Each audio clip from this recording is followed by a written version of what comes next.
Important Javanese deities or legends. Welcome. Now, I've mentioned across many vlogs important deities or maybe legends within Kejawen. And so I've picked out those that I've already mentioned for further consideration. And now I have to say that my choice, well, my choice was governed by those I'd already mentioned, but that probably reflects my location in the Yorkshire region. And even here, many would probably disagree with my choice. I've certainly named some of the most important ones, but I think it would be debatable should others be included. And I think particularly people from further afield in East Java would disagree with those that I've picked out. So it's not random, but it's open to debate. Are these the most important? So I've just picked out some. Certainly some of the most important are included in it.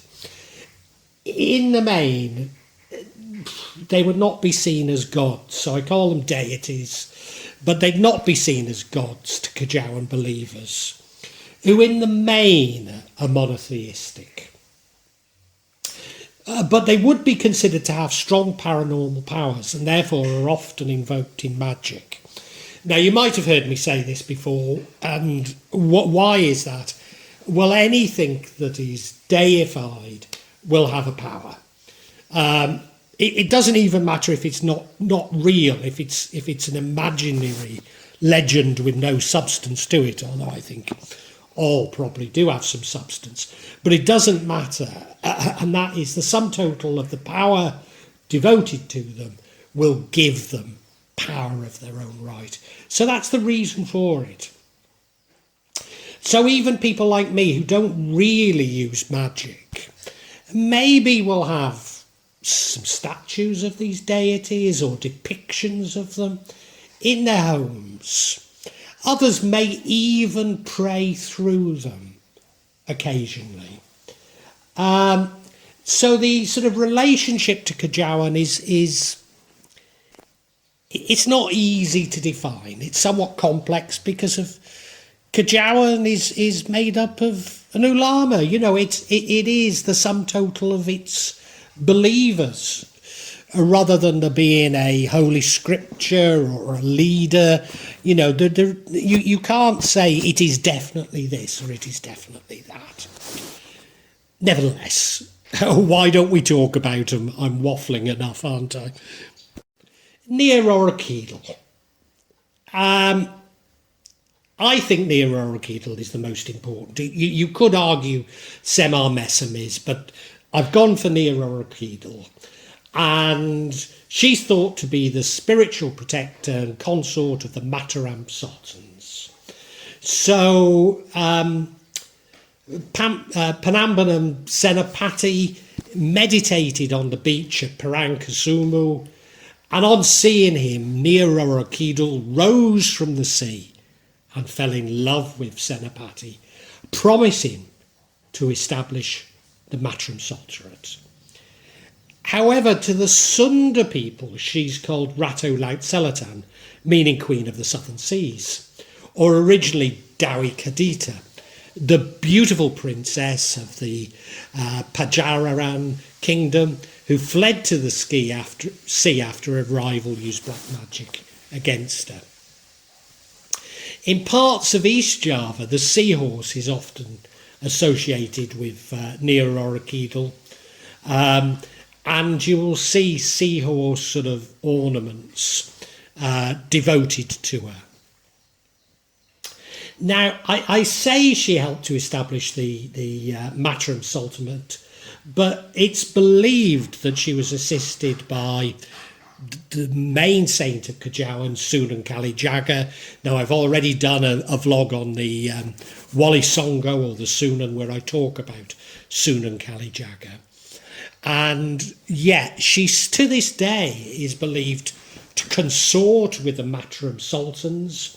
And that happens on Satu Suro, the first of the month of Suro, which, it coincides with the Prophet's birthday, but I suppose it's a bit like a Javanese Halloween.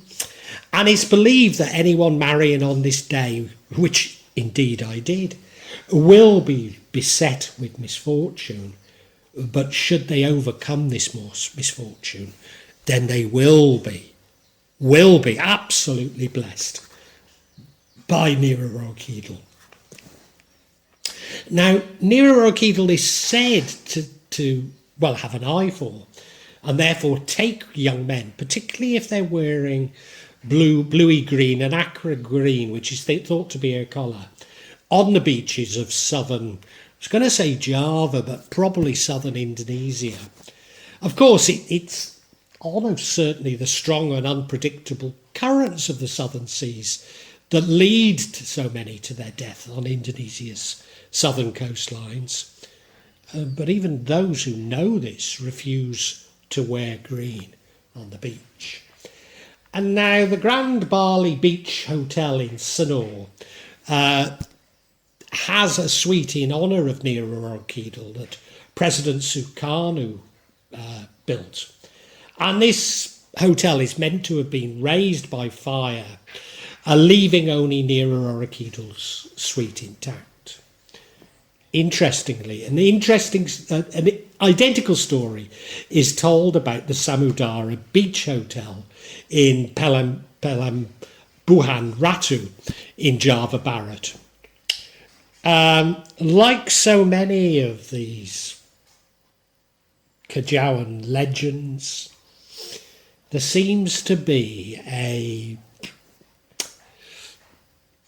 monetary incentive for these legends to develop. However, I've got to say that I absolutely know that both hotels have suites devoted to her. Now, she's often, I said she's associated with seahorses, but she's often depicted, say, as a naga, a dragon. She can be depicted as a mermaid. She's often depicted in a carriage, maybe with dragons pulling the carriage. Very much associated with the Kraton in Jogja or Jogjakarta, because of course she's meant to be consorting with the Sultan there. She's in particular associated with love, but she is thought to be very powerful and indeed vengeful. Nira Blurong. I'm going to now talk about Nira Blurong, and I'm sorry, I'm sure I'm going to insult some people from Surakarta solo, because I'm taking very much a Jogja or Yogyakarta perspective on this. Now, I actually live between Jogja and Solo, possibly, if anything, closer to Solo, but I am part of the Regency and therefore the Sultanate of Jogja, so hence this potential bias in what I'm saying. So Nira Blorong is maybe she's an incarnation of Nyai Roro Kidul in a snake form. Others suggest she's simply a noble woman in the court of Nyai Roro Kidul. She's believed to be the daughter of a snake and therefore sometimes seen as the daughter of Nyai Roro Kidul. She's particularly known but disputed in terms of who she actually is between people from Jogja and Solo. And if Aqua green represents Nyai Roro Kidul, then red is said to represent Nira Blorong. Nira Blurong is believed to bring wealth to those who are interested in inviting to join forces with them. So every time Nira Blorong comes, she will leave a piece of gold where she meets the person she is in a relationship with for return. And the gold is said to be actually the scales of her body. Now, this leads to Nira Blorong being associated with Pesugihan, which is believed to require some sort of sacrifice of the human spirit of her followers. And at death, the spirit of her followers will become the inhabitants of the Southern Sea's magical palace forever. In addition, within a certain period of time, Nira Blurong will ask for a life sacrifice to increase the number of her soldiers, and increase her beauty. Although some believe this also risks the wrath, and I sort of hinted at this, of Nyai Roro Kidul, synonymous with asking favours of spirits who expect something in return. For this reason, many see Nira Blorong as Nyai Roro Kidul's a dark manifestation or left-handed path. And Nira Blurong is particularly associated with Solo and the main Kraton in Solo, perhaps maliciously by people from Jogja. So that's what I meant about me sort of taking a particularly Jogja view of it. But anyway, make of it what you will. Semar Mesem. Well, Semar Mesem's a character of Javanese mythology who appears in the Wayang Kulit shadow plays. He's one of the Punakawan, the clowns. Despite this, he's actually divine and very wise. He often appears with a flat nose, a protruding lower jaw, a tired eye, a bulging rear and belly and chest. He wears a checkered hip cloth symbolising sacredness. Like the other Punakawan, he doesn't have elaborate open work and ornamentation that the heroes would. He leans forward with one hand palm up and the other on his back, and the other one is extended partly forward, moving up and down with an extended forefinger.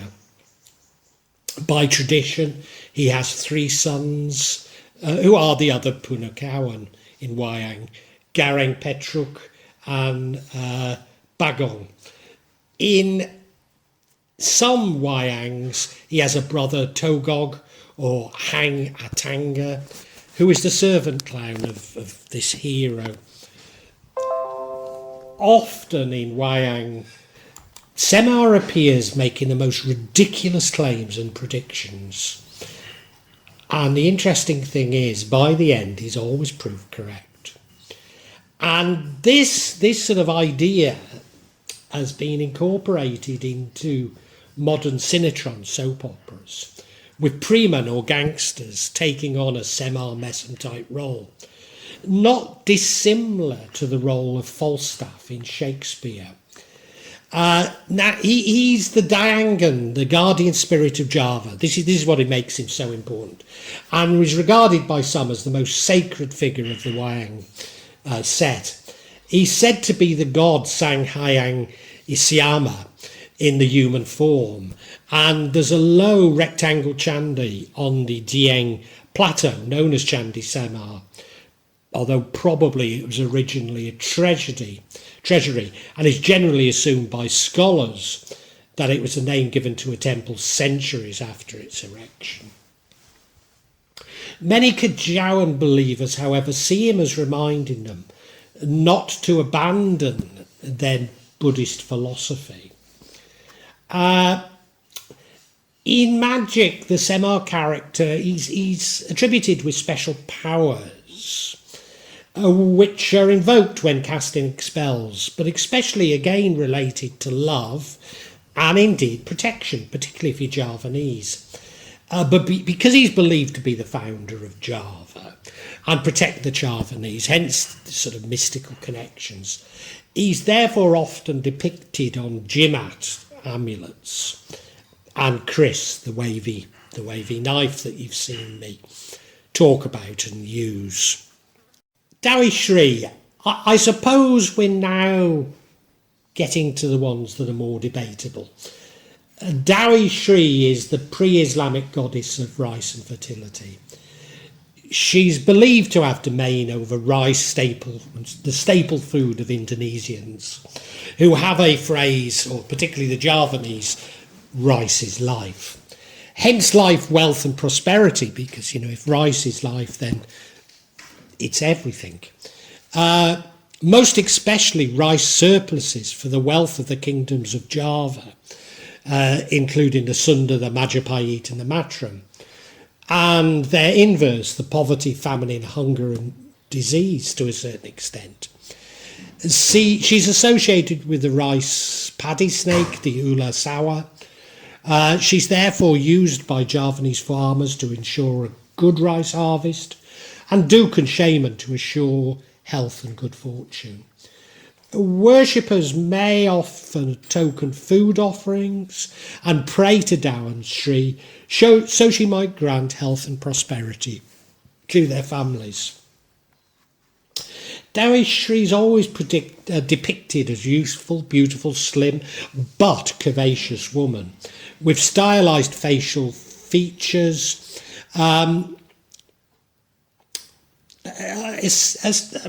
really looking like a woman at the height of her femininity, the Earth Mother, and fertility. In Javanese iconography, usually Daryshree is depicted wearing green, white or gold and yellow clothing with regal jewellery and attire, holding a rice plant with full grains of rice in one hand. In other parts of Indonesia, there's similar beliefs around this sort of Earth Mother figure, and shrines can be found in rice paddies all across Indonesia, or most of Indonesia. Despite her mythology being native to the mountain of Java, after the adoption of Hinduism in the 1st century, the goddess became associated with the Hindu goddess Lakshmi, as both are attributed to wealth and family prosperity. Lakshmi is the Hindu goddess of wealth, fortune and prosperity. She's the wife and Shakti, the energy of Vishnu, one of the principal deities of Hinduism, and the supreme being in the Vaishnavism tradition. She's normally depicted with 4 hands, so you've probably seen these statues, which represent the 4 goals of human life considered important to the Hindu way of life: Dharma, Karma, Artha and Moksha. In the Mahabharata, the Hindu epic, popular across Indonesia, but most especially in Bali, Lakshmi personifies wealth, riches, happiness, loveliness, grace, charm and splendour. Laura Blogna. I guess Laura Blogna are famous because of their very popular ornaments bought by tourists. It's the inseparable couple, and although found all over Java and Bali, Laura Blogna are mostly associated with the sultanates of Jogja, Yogyakarta and Solo Surakarta.